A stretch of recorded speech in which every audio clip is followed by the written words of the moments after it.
Alô, você que segue o professor Gadelha, tudo jóia, tudo ok? Vamos falar sobre física, especificamente calorimetria? Temos aqui uma questão que caiu no ano passado na Unicamp, Universidade de Campinas, tá? E ela diz assim: o calor usado para mudar a temperatura de uma substância de massa M é dado por Q igual a mc delta T, que é o famoso Q macete, tá?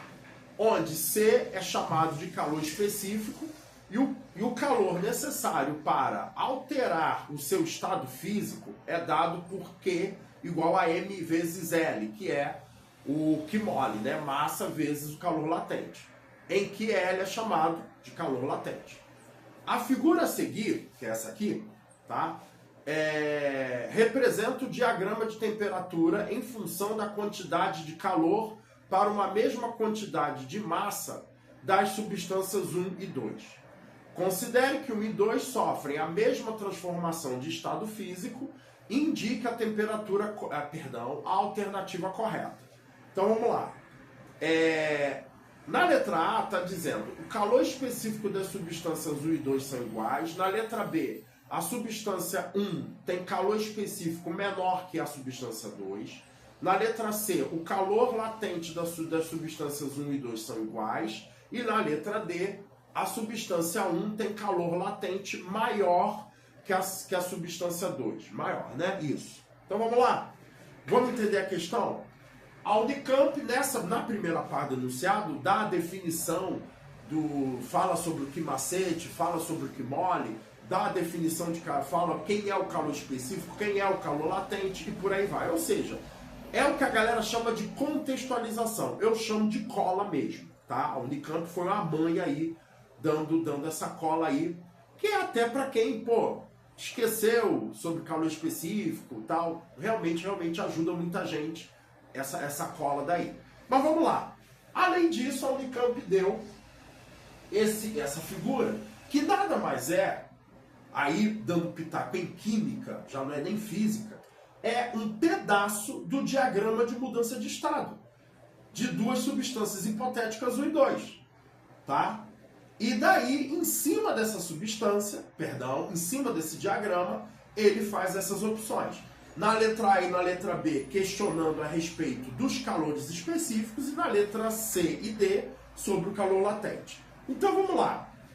Falando sobre calor específico, onde é que eu encontro calor específico? É no Q macete. Até porque na cola da Unicamp está falando isso. Então, Q igual a M vezes C vezes delta T.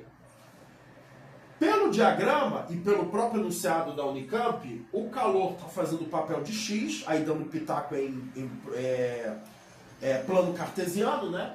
E o Y é com a temperatura. Se eu quiser isolar o ΔX, tá? Já que o ΔX está fazendo o papel de Y, então vai ficar ΔT igual ao inverso do produto da massa pelo calor específico vezes o calor, tá?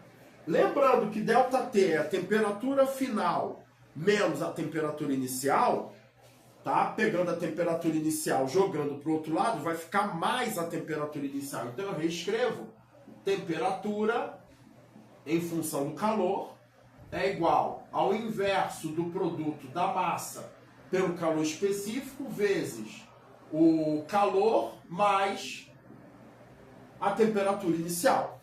Notem, meus queridos, o seguinte, olha aqui. Lembrando, qual é a fórmula da reta? Equação da reta, y igual a ax mais b. Olha quem está fazendo o papel de A. O inverso de MC. Então eu posso reescrever aqui que A é igual ao inverso de MC. Ou seja, significa que aonde a parte do diagrama que é governada pelo Q macete, tá? A inclinação, que seria essa primeira parte e essa segunda também, a inclinação é dado pelo inverso da massa vezes o calor específico. A massa, no caso aqui, é a mesma para os dois. Vejam que as inclinações são diferentes, tá? A Unicamp tem o cuidado de colocar uma figura aonde as inclinações são diferentes. A inclinação, tá, para a substância 1 é maior que a inclinação para a substância 2. Só que se você pegar aqui, a massa é a mesma para os dois. Então o critério de desempate aqui não vai ser a massa. Vai ser quem? O calor específico. Então, eu posso escrever o seguinte. Notem que a inclinação da reta, ela é inversamente proporcional ao calor específico. Ou seja, quanto maior for a inclinação da reta, menor será o calor específico.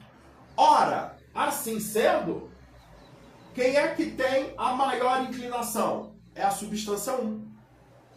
Então, já que é inversamente proporcional, o calor específico da substância 1, então, vai ser menor que o calor específico da substância 2. Tá? Quando você olha para a figura, se você lembrar da matéria, já que as inclinações são diferentes, a letra A você já joga logo fora. Porque a letra A fala, o calor específico das substâncias 1 e 2 são iguais. Ora, se a inclinação da reta é dada pelo inverso de m vezes c, e as inclinações são diferentes, ora, então o calor específico não pode ser igual. Então letra A já degolou. Letra B, a substância 1 tem calor específico menor que a substância 2. Olha aqui. Então, letra B é a resposta. Se você está fazendo a prova, naturalmente, essa prova foi no ano passado. Quem fez essa prova, naturalmente, já respondeu letra B, foi logo para a próxima questão. Óbvio, se você já respondeu, isso é um conselho que eu dou. Respondeu, letra B. Para que você vai analisar a C e a D? Vai para a próxima questão. Depois, no final, que você tiver terminado tudo, quiser voltar para dar uma verificada, tá com tempo sobrando, ok. Tá? Mas o ritmo normal é esse. Já respondeu que é a letra B? Já tem certeza? Parte para a próxima. Dane-se a letra C e a letra D. Mas como aqui nós estamos estudando, então vamos ver por que a C e a D estão erradas. Vamos lá? A C e a D tratam do calor latente. O calor latente, como a gente já sabe, o calor latente é relacionado a mudanças de estado. Então vai ser relacionado a esses dois patamares aqui. Notem que o maior patamar de mudança de estado é da substância 2. Então significa que a mudança de estado, seja ela qual for, não sei, pode ser a fusão, pode ser a evaporação, essa mudança de estado para a substância 2, ela demora mais para se concluir do que a substância 1. Ou seja, o calor que foi fornecido, tá? Porque como o diagrama é um diagrama crescente, então estou falando de fornecimento de calor. Então significa que o calor fornecido para a substância 2 é maior do que o calor fornecido para a substância 1. Concorda? Beleza. Por que eu sei disso? Porque o patamar da substância 2 é maior que da substância 1. Só que como isso aqui é a mudança de estado, não vai depender da temperatura. Tanto é que é patamar. Patamar, o Y é constante. Então esse patamar representa o que a gente chama na matemática de uma função constante. Então eu não vou poder olhar pelo ΔT, até porque não tem ΔT no Quimole. Eu vou ter que olhar para o próprio Quimole. Então vai ficar M vezes L2 tem que ser maior que M vezes L1. A Unicamp avisa que as massas são iguais, então cortou as massas, então eu tenho que L2 é maior que L1. Ou seja, o calor latente da substância 2 é maior que o calor latente da substância 1. Na letra C está dizendo que os calores latentes são iguais, já era.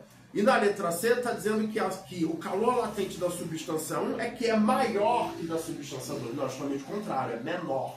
Tá? Então por isso que a letra D também está furada. tá? E para matar, como eu falei, é só olhar já desde que seja, veja bem, desde que seja um diagrama de temperatura por calor, você pode dizer, quanto maior o patamar, maior o calor latente. Para uma mesma massa. Se a massa mudar, buga tudo. Tá? Você tem que considerar a mesma massa e tem que ser diagrama de temperatura por calor. Aí você pode fazer essa consideração. Quanto maior o patamar de mudança de estado, maior será o calor latente dessa mudança para essa substância. Ok? Gostaram? Tranquilinha, né? Uma questãozinha da Unicamp, joinha, muito bem feita, tá? Fugindo aí da caixinha do que normalmente a gente vê por aí, tá? E que é uma questão aí muito bacana de se trabalhar, gostosinha de trabalhar. Eu particularmente gostei muito e acredito que você também tenha gostado, ok? Gostou? Então dê o seu joinha, dê o seu like, nos acompanhe nas mídias, tá? E até a próxima, nos acompanhe, na próxima estaremos de volta aí e um beijo nas crianças.